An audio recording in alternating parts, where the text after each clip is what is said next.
And kind of this is where Sidney Gottlieb comes in.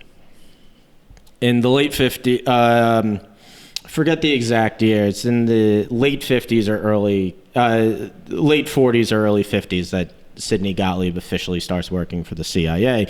And he's put in charge of these LSD experiments. Of basically, we're going to set up these sites in occupied areas of Germany, in occupied areas of Japan, and there were some parts of China that like weren't really occupied but like had a large military presence.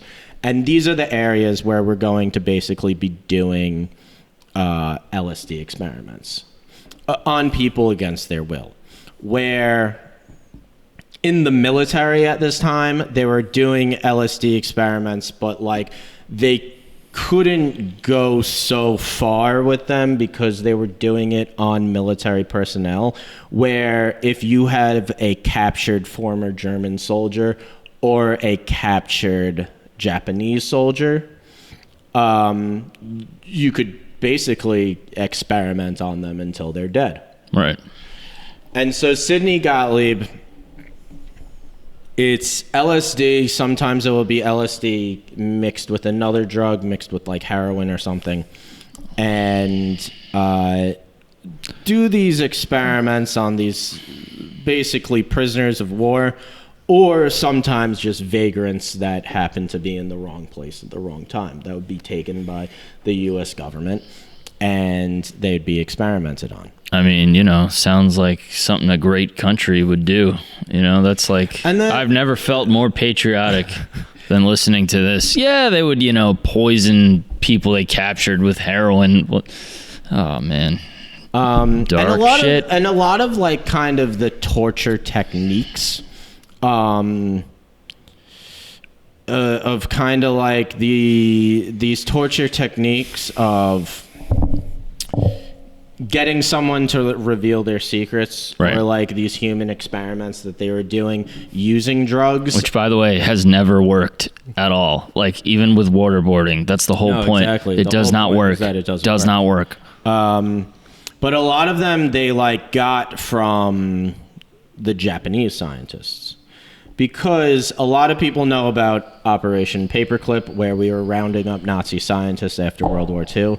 At the same time, we were also rounding up Japanese scientists. And they were into experimenting with people's minds? They were into experimenting with people's minds.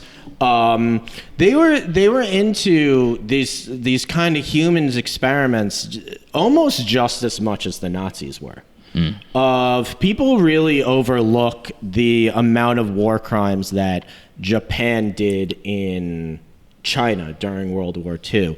And these Chinese prisoners were almost tortured just as bad as the Germans were doing in the Holocaust. My friend Bill, who goes to Japan a lot, he said there's actually a memorial, like a museum for that time period, and it's a very controversial place because of that reason. Like, well, even in modern day in Japan, like, I mean, you can't ignore the fact you can't ignore what they were doing. There's a movie that just came out called Midway, and in Midway, a lot of people,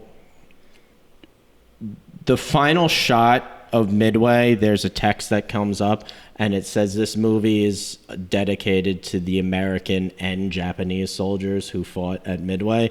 And a lot of people don't like the fact that they said the Japanese soldiers, because in China and in the Pacific Islands, for years, for generations, people still did not get over how terribly the Japanese treated them while they were being occupied, and the amount of just torture that these people were that the Chinese were subjected to.